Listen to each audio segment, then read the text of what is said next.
Putri Tidur dan Pesawat Terbang, sebuah cerpen karya Gabriel Garcia Marquez.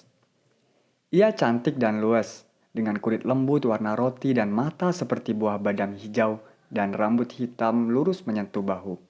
Dan ia memiliki paras cantik yang se-Indonesia orang Andes. Ia mengenakan pakaian sangat halus, jaket bulu lin, blus sutra alami dengan bunga-bunga lembut, celana panjang katun, dan sepatu bergaris tipis warna bougainville. Ini perempuan tercantik yang pernah kulihat. Pikirku saat melihat gadis itu melintas dengan langkah singa betina yang mengendap-endap. Saat itu aku sedang berada di dalam antrian check-in di Bandara Charles de Gaulle, Paris, untuk tujuan New York. Ia sosok adik kodrati yang muncul sekelebat dan menghilang di tengah keriuhan terminal. Pukul 9 saat itu, salju turun sepanjang malam dan lalu lintas lebih padat dari biasanya di jalan-jalan kota dan lebih merambat di jalur antar kota, di mana truk-truk trailer berbaris di bahu jalan dan mobil-mobil mengalir di permukaan salju. Namun, di dalam bandara tetaplah musim semi. Aku berdiri di belakang perempuan Belanda tua yang menghabiskan hampir 1 jam untuk berdebat tentang berat 11 kopernya.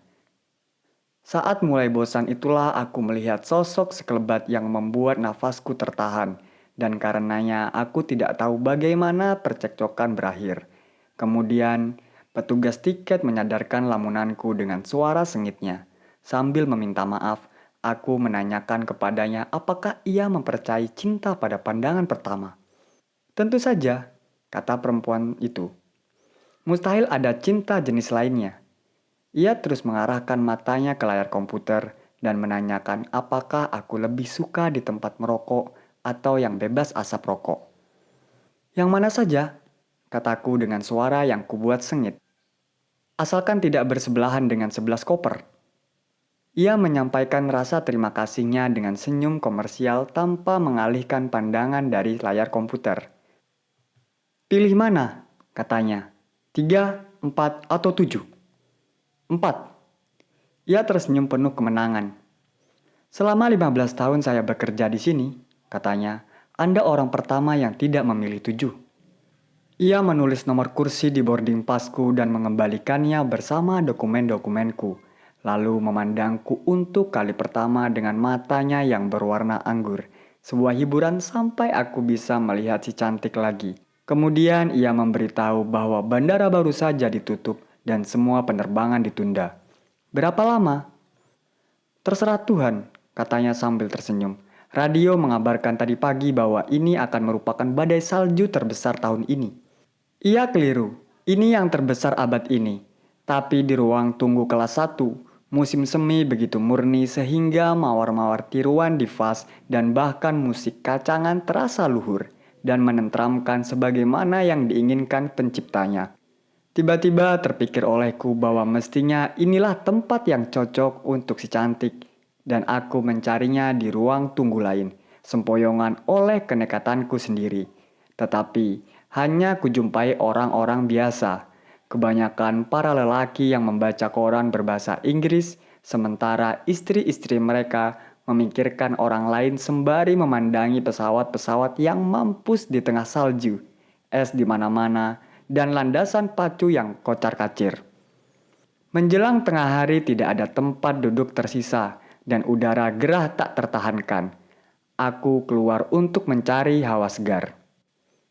Di luar kulihat pemandangan yang mengerikan. Segala macam orang memadati ruang tunggu dan mereka berserakan di koridor yang penuh sesak dan bahkan di tangga. Berbaring di lantai dengan hewan mereka, anak-anak mereka, dan barang bawaan mereka. Hubungan dengan kota juga terganggu, dan istana plastik ini yang menyerupai kapsul ruang angkasa sangat besar teronggok di tengah badai. Aku tidak habis-habisnya memikirkan bahwa si cantik juga pasti berada di suatu tempat di tengah gerombolan orang-orang yang lesu, dan fantasi tersebut mengilhamiku dengan keberanian baru untuk menunggu. Ketika tiba makan siang, kami menyadari bahwa kami karam. Antrian memanjang tak berkesudahan sampai keluar dari 7 restoran, kafetaria, bar-bar kecil, Dan dalam waktu tak sampai 3 jam semuanya tutup karena makanan dan minuman ludes. Anak-anak yang untuk sesaat tampak tak ada bedanya dengan semua anak lain di muka bumi mulai menangis bersamaan dan bau ternak mulai meruap dari kerumunan orang-orang. Inilah waktu untuk naluri. Di tengah orang-orang yang berebut, satu-satunya yang aku bisa dapatkan adalah 2 cangkir terakhir es krim vanili di toko anak-anak. Para pelayan menaruh kursi-kursi di atas meja begitu para pelanggan pergi. Sementara aku pelan-pelan saja menikmati es krim di dekat konter, memandangi diri sendiri di cermin dengan cangkir karton kecil es krim terakhir dan sendok karton terakhir dan berpikir tentang si cantik. Pesawat ke New York yang dijadwalkan pukul 11 siang baru berangkat pukul 8 malam. Saat aku masuk pesawat, para penumpang kelas 1 sudah duduk di tempat masing-masing dan seorang pramugari menunjukkan kursiku. Di dekat jendela, si cantik sedang mengatur duduknya dengan kecakapan seorang pelancong yang berpengalaman. Kalau sampai kutuliskan hal ini, pastilah tak akan ada yang percaya, pikirku, dan aku mengucapkan salam terbata-bata yang ia tidak dengar. Ia mengatur tempat duduknya seolah-olah akan menetap di sana bertahun-tahun, meletakkan segala sesuatu secara rapi dan tertata, sampai-sampai tempat duduknya tampak begitu teratur seperti rumah idaman, yang segala sesuatu berada di tempat semestinya. Sementara itu, seorang pelayan membawakan untuk kami sampahnya pembuka. Aku mengambil segelas dan akan menyodorkannya kepada si cantik. Tetapi kupikir waktunya tidak tepat, karena ia hanya meminta segelas air putih dan ia berpesan kepada pelayan mula-mula dalam bahasa Perancis yang tak terpahami dan kemudian dalam bahasa Inggris yang sedikit lebih lancar agar tidak membangunkannya selama perjalanan dengan alasan apapun. Suaranya yang serius dan hangat terdengar sangat murung. Saat pelayan memberinya air, si cantik meletakkan kotak komestika dengan tembaga di sudut-sudutnya, mirip koper nenek-nenek, di atas pangkuan dan mengambil 2 butir pil keemasan dari tempatnya yang juga berisi pil-pil lain berbagai warna. Ia melakukan segala sesuatunya secara tertib dan khidmat, seolah-olah tidak pernah mengalami kejadian tak terduga sejak lahir. Akhirnya, ia menurunkan penutup jendela, merendahkan sandaran kursi, menyelimuti dirinya sampai pinggang tanpa melepas sepatu, mengenakan masker tidur, mengubah posisinya jadi memunggungiku, dan kemudian tidur tanpa jeda sama sekali, tanpa menghela nafas, tanpa merubah posisi sedikit pun selama 8 jam non-stop ditambah 12 menit waktu penerbangan ke New York. Ini penerbangan yang menggairahkan. Aku selalu meyakini bahwa tidak ada yang lebih indah di alam ini selain wanita cantik, dan mustahil bagiku untuk berpaling sesaat saja dari sihir makhluk dongeng yang tidur di sebelahku. Pelayan lenyap begitu kami mulai terbang, dan digantikan oleh pramugari kaku yang mencoba membangunkan si cantik untuk menyerahkan kepadanya kotak perlengkapan cuci muka dan earphone untuk mendengarkan musik. Aku mengulangi pesan yang disampaikan oleh si cantik kepada pelayan, tetapi pramugari ini berkeras ingin mendengarkan sendiri dari mulut si cantik apakah ia juga tidak menginginkan makan malam. Pramugari harus memastikan pesan tersebut, dan dengan nada meremehkan, ia mengatakan kepadaku bahwa si cantik tidak mengalungkan tanda jangan mengganggu di lehernya. Aku makan-makan sendirian, mengatakan dalam hati semua ucapan yang akan kusampaikan kepadanya seandainya ia terjaga. Tidurnya tidak berubah sama sekali sehingga sempat terlintas di benakku rasa cemas jangan-jangan pil yang ditelannya tadi bukan pil untuk tidur, melainkan pil untuk mati. Setiap kali meneguk minuman, aku mengangkat gelas dan bersulang.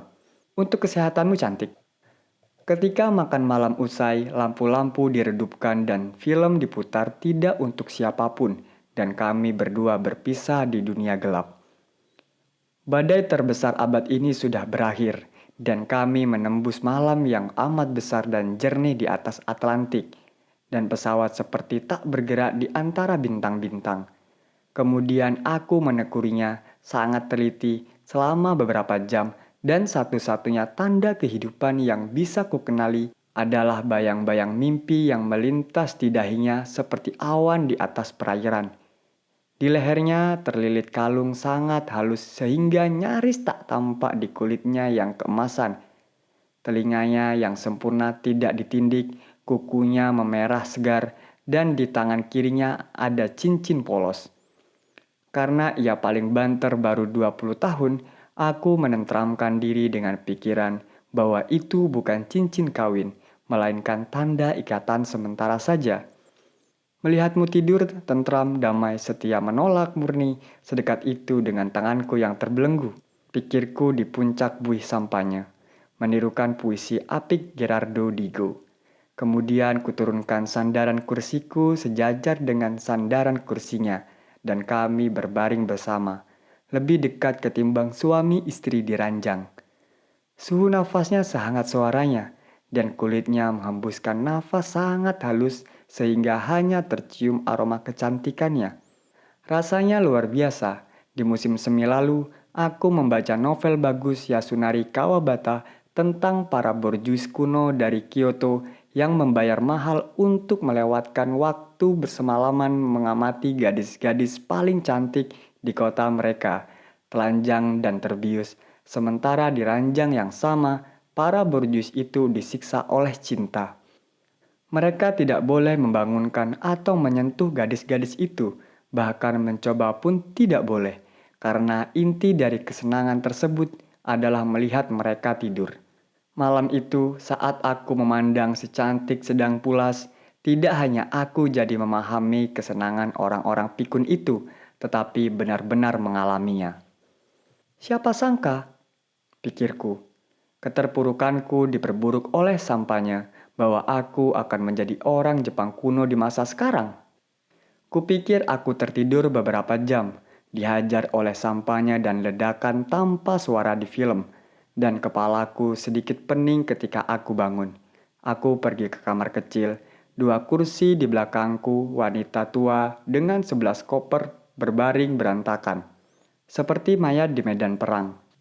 Kacamata bacanya dengan rantai manik-manik berwarna-warni jatuh di lantai, dan sesaat aku menikmati perasaan dengki untuk tidak mengambilkannya. Setelah terbebas dari pengaruh sampahnya, aku memandangi diriku sendiri, tampak buruk dan hina, di cermin dan takut bahwa kehancuran oleh cinta bisa sedemikian mengerikan. Pesawat tiba-tiba terguncang dan kemudian meluruskan jalannya dan terus melaju dengan kecepatan penuh. Tanda kembali ke tempat duduk Anda menyala. Aku bergegas keluar dengan harapan bahwa turbulensi yang dikirimkan Tuhan itu bisa membangunkan si cantik, dan ia perlu mencari perlindungan kepadaku untuk mengatasi ketakutannya. Dalam langkah tergesa-gesa, hampir saja aku menginjak kacamata si wanita Belanda, dan alangkah gembiranya jika itu terjadi. Namun aku kembali lagi, memungut kacamata itu dan meletakkannya di pangkuan sang pemilik dengan rasa syukur yang muncul tiba-tiba karena ia tidak mendahuluiku memilih tempat duduk nomor 4. Tidur si cantik tak tertaklukkan. Ketika pesawat kembali stabil, aku sangat tergoda untuk mengguncangnya dengan dalih tertentu. Karena yang kuinginkan pada 1 jam terakhir penerbangan adalah melihatnya bangun. Bahkan sekalipun ia akan sangat marah, sehingga aku bisa merasa lega dan mungkin kembali muda. Tetapi aku tidak sanggup melakukannya. Sialan, aku mencemooh diriku sendiri dalam hati. Kenapa aku tidak terlahir sebagai Taurus? Ia terbangun sendiri pada saat lampu pendaratan menyala, dan ia cantik dan segar seolah-olah baru saja tidur di kebun mawar. Saat itulah aku menyadari bahwa seperti pasangan yang sudah lama menikah, orang-orang yang duduk berdampingan di pesawat bisa tidak saling mengucapkan selamat pagi satu sama lain ketika mereka bangun. Begitu pula si cantik. Ia melepas maskernya, membuka matanya yang cemerlang, menegakkan sandaran kursi, menyingkirkan selimut, mengibaskan rambutnya, meletakkan kotak komestika ke pangkuannya, dan berdandan secara cepat yang sesungguhnya tidak diperlukan, yang menghabiskan cukup waktu untuk tidak melihatku sampai pintu pesawat dibuka. Kemudian ia mengenakan jaket bulunya, nyaris jatuh saat melewatiku dan mengucapkan maaf ala kadarnya dalam bahasa Spanyol Amerika Latin, berlalu tanpa mengucapkan selamat tinggal atau setidaknya terima kasih atas segala yang telah kulakukan untuk membuat perjalanan kami menyenangkan dan menghilang di terik matahari hutan Amazon New York. Cerita pendek ini diterjemahkan oleh A.S. Laksana.